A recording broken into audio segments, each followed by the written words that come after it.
Chapitre 19. Alors Pilate commande d'emmener Jésus et de le frapper à coups de fouet. Les soldats tressent une couronne avec des branches épineuses. Et pour se moquer de Jésus, ils la posent sur sa tête. Ils lui mettent aussi un vêtement de chef en beau tissu rouge. Ils s'approchent de lui et lui disent « Salut, roi des Juifs !» Et ils lui donnent des gifles. Pilate sort encore une fois et dit aux Juifs « Écoutez, je vais vous amener Jésus dehors. Ainsi, vous comprendrez que je ne trouve aucune raison de le condamner. » Alors Jésus sort. Il porte la couronne d'épines et le vêtement rouge. Pilate leur dit « Voici l'homme. » Quand les chefs des prêtres et les gardes du temple voient Jésus, ils se mettent à crier « Sur une croix ! Sur une croix !» Pilate leur dit « Prenez-le vous-même et clouez-le sur une croix.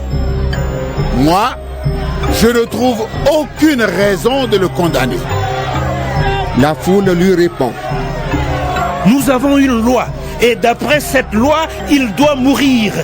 En effet, il a dit qu'il était le Fils de Dieu. » Quand Pilate entend ces mots, il a encore plus peur. Il rentre dans le palais et il demande à Jésus « D'où viens-tu » Mais Jésus ne lui répond pas.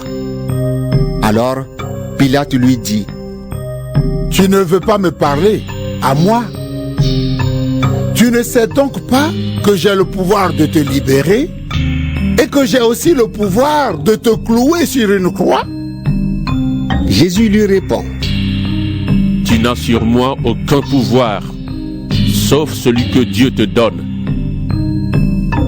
C'est pourquoi celui qui m'a livré à toi est plus coupable que toi. » À partir de ce moment, Pilate cherche à libérer Jésus, mais la foule se met à crier « Si tu libères cet homme, tu n'es pas un empereur.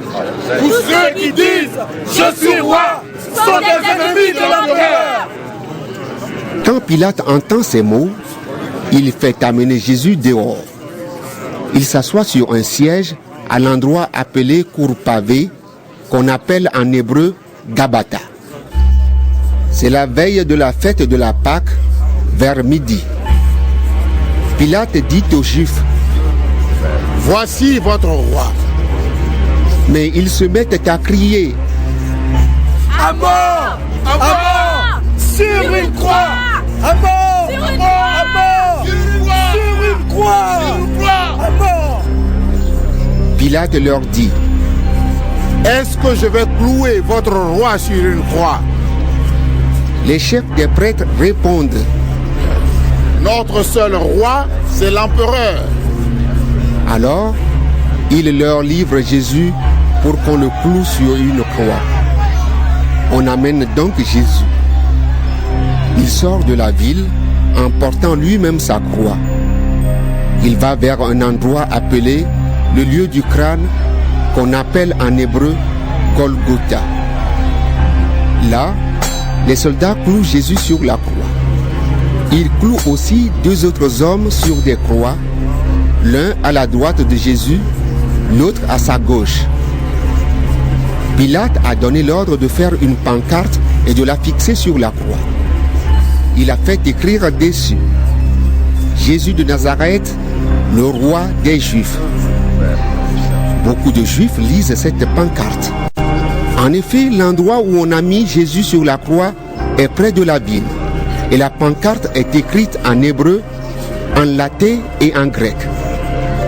Les chefs des prêtres disent à Pilate « Ne laisse pas ce qui est écrit, le roi des Juifs, mais fais écrire, cet homme a dit, je suis le roi des Juifs. » Pilate leur répond « Ce que j'ai écrit, je le laisse écrit. » Quand les soldats ont cloué Jésus sur la croix, Ils prennent ses habits.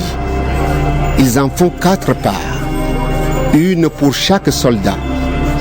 Ils prennent aussi son grand vêtement. C'est un vêtement sans couture. Il est tissé d'un seul morceau de haut en bas. Les soldats se disent entre eux: ne le déchirons pas, mais tirons au sort pour savoir qui aura ce vêtement. Ainsi, il arrive ce qu'on lit dans les livres saints. Entre eux, ils ont partagé mes habits et ils ont tiré au sort pour savoir qui aura mon vêtement. Voilà ce que les soldats ont fait. Près de la croix de Jésus, il y avait sa mère, la sœur de sa mère, Marie la femme de Clopas et Marie de Magdala. Jésus voit sa mère. Il voit près d'elle le disciple qu'il aime. Jésus dit: Mère, voici ton fils. Ensuite, il dit aux disciples: Voici ta mère. Alors, à partir de ce moment, le disciple prend Marie chez lui. Après cela, Jésus sait que tout est fini. Tout ce qu'on lit dans les livres saints doit arriver. C'est pourquoi Jésus dit: J'ai soif. Il y a là un récipient plein de vinaigre. Les soldats trempent une éponge dans le vinaigre. Ils mettent l'éponge au bout d'une branche et ils l'approchent de la bouche de Jésus. Jésus prend le vinaigre. Ensuite, il dit: Tout est fini. Il baisse la tête et il meurt. C'est le jour où on prépare le sabbat. Les chefs juifs ne veulent pas que les corps restent sur les croix pendant le sabbat. En effet, ce sabbat est un jour particulièrement important. Ils vont donc demander à Pilate: Fais-leur casser les jambes et fais enlever les corps. Les soldats viennent près des hommes mis en croix avec Jésus. Ils cassent les jambes du premier, puis celles du deuxième. Quand ils arrivent près de Jésus, ils voient qu'il est déjà mort. Alors, ils ne lui cassent pas les jambes. Mais un des soldats perce le côté de Jésus avec sa lance. Du sang et de l'eau en sortent aussitôt. Celui qui vous dit cela a été témoin de ce qui s'est passé, et son témoignage est vrai. Celui-là sait qu'il dit la vérité. De cette façon, vous aussi vous pourrez croire. Tout cela est arrivé parce que les livres saints ont annoncé: aucun de ces os ne sera brisé. On lit aussi dans les livres saints: ils regarderont celui qu'ils ont transpercé. Joseph, de la ville d'Arimathée, était un disciple de Jésus, mais en secret. En effet, il avait peur des chefs juifs. Après la mort de Jésus, il va demander à Pilate la permission d'emporter son corps. Pilate est d'accord. Alors Joseph arrive et il emporte le corps de Jésus. Nicodème vient aussi. C'est lui qui était allé trouver Jésus pendant la nuit. Il apporte un mélange de myrrhe et de parfum qui pèse environ 30 kilos. Joseph et Nicodème prennent le corps de Jésus. Ils l'enveloppent dans des bandes de tissu en mettant le mélange de parfum. Chez les Juifs, c'est la coutume pour enterrer les morts. À l'endroit où on a cloué Jésus sur une croix, il y a un jardin. Dans ce jardin, il y a une tombe neuve où on n'a jamais enterré personne. C'est le jour où les Juifs préparent le sabbat. Et la tombe est toute proche. C'est pourquoi Joseph et Nicodème mettent Jésus dans cette tombe.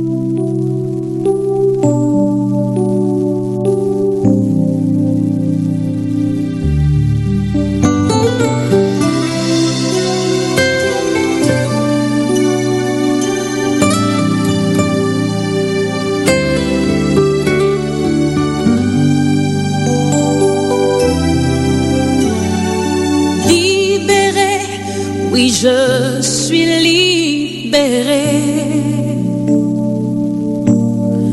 Mes péchés sont pardonnés.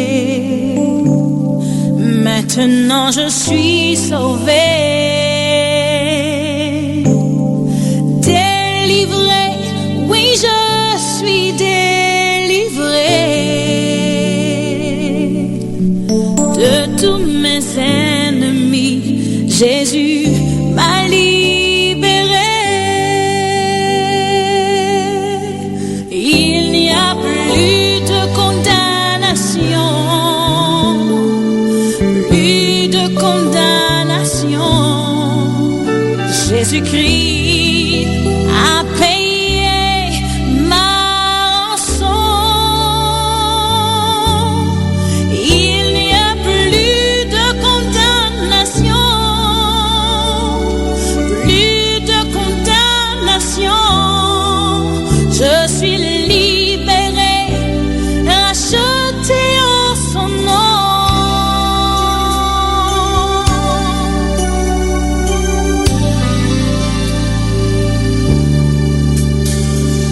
Justifié, oui je suis justifié. Ma culpabilité, Jésus l'a enlevé. Sanctifié, oui je suis sanctifié par le sang de l'agneau qui m'a régénéré. Il n'y a plus de condamnation, plus de condamnation. Jésus-Christ a payé ma rançon. Il n'y a plus de condamnation, plus de condamnation. Je suis libéré, racheté en son nom.